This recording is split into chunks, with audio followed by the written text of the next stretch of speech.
नए आपराधिक कानून में प्रौद्योगिकी का समावेश, झांसी मंडल के पुलिस उपमहानिरीक्षक द्वारा निर्देश। झांसी पुलिस उपमहानिरीक्षक झांसी परिक्षेत्र श्री कलानिधि नैथानी ने झांसी, जालौन और ललितपुर जिलों को नए आपराधिक कानून के अनुपालन हेतु तैयारियों में जुट जाने के निर्देश दिए हैं। उन्होंने नए कानून में प्रौद्योगिकी के समावेश और इसके प्रभावों पर विशेष जोर दिया है।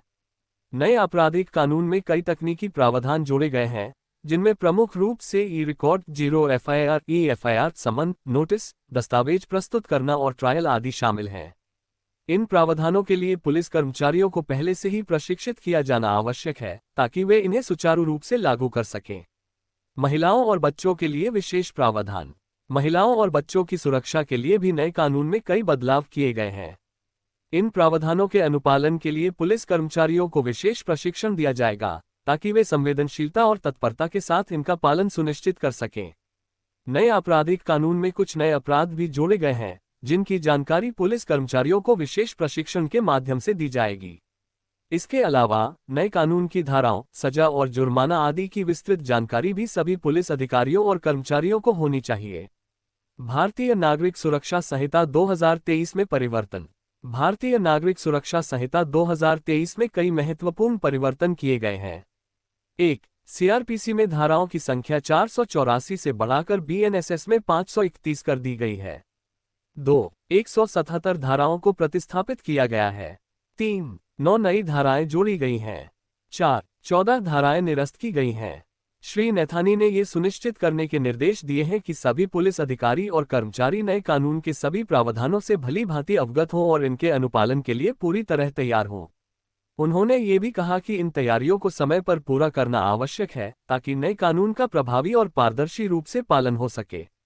इस प्रकार झांसी मंडल के पुलिस विभाग को नए आपराधिक कानूनों के प्रावधानों और तकनीकी समावेश को ध्यान में रखते हुए अपनी कार्यप्रणाली में सुधार और प्रशिक्षण पर विशेष जोर देना होगा।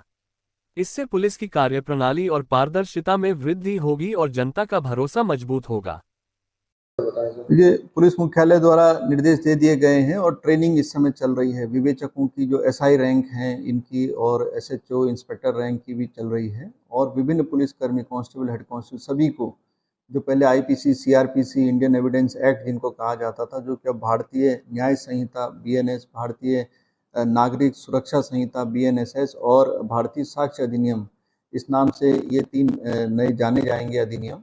और इसमें काफ़ी बदलाव भी हुआ है। जैसे अगर हम भारतीय न्याय संहिता की बात करें तो इसमें 20 नए अपराध जोड़े गए हैं। इसी तरह भारतीय नागरिक सुरक्षा संहिता में भी 9 नई धाराएं जोड़ी गई हैं, और जो भारतीय साक्ष्य अधिनियम है इसमें 2 नई धाराएं जोड़ी गई हैं, और इसी तरह कई पुरानी धाराएं हैं वो निरस्त भी की गई हैं। और जवाबदेही की अगर हम बात करें तो इसमें पुलिस की जवाबदेही बढ़ाई गई है और पारदर्शिता पर भी विशेष फोकस किया गया, जैसे तलाशी और जब्ती के दौरान वीडियोग्राफी अनिवार्य कर दी गई है। ये जरूर है कि जो संख्यात्मक विवरण है वो काफ़ी बदला है। जैसे पहले हत्या जो 302 होता था, जो आमतौर पे लोग दफ़ा 302 जानते थे, अब वो 103 नाम से है, नंबर है उसका। दहेज मृत्यु 304 भी की जगह 80 है, और चोरी 379 की जगह 303 है, बलात्कार 376 की जगह उसका दंड का प्रावधान धारा 64 में है। तो इस तरह से ये कुछ समय जो लगना चाहिए लगेगा इसमें नई धाराओं को एक तरह से कंठस्थ करने के लिए विवेचकों को। लेकिन ये ज़रूर है कि सॉफ्टवेयर की मदद से और हमारी ट्रेनिंग की मदद से बहुत जल्दी ये स्विच ओवर हो जाएगा, और इसके लिए मानसिक रूप से सभी लोग तैयार भी हैं। तो हम लोग उम्मीद करते हैं कि ये जो नई संहिताएं हैं और अधिनियम है, इससे आम जनमानस को काफ़ी लाभ मिलेगा, और क्रिमिनल जस्टिस सिस्टम जिसको हम कहते हैं, उसमें अपराधियों के विरुद्ध कार्रवाई में काफ़ी तेज़ी भी आएगी। धन्यवाद।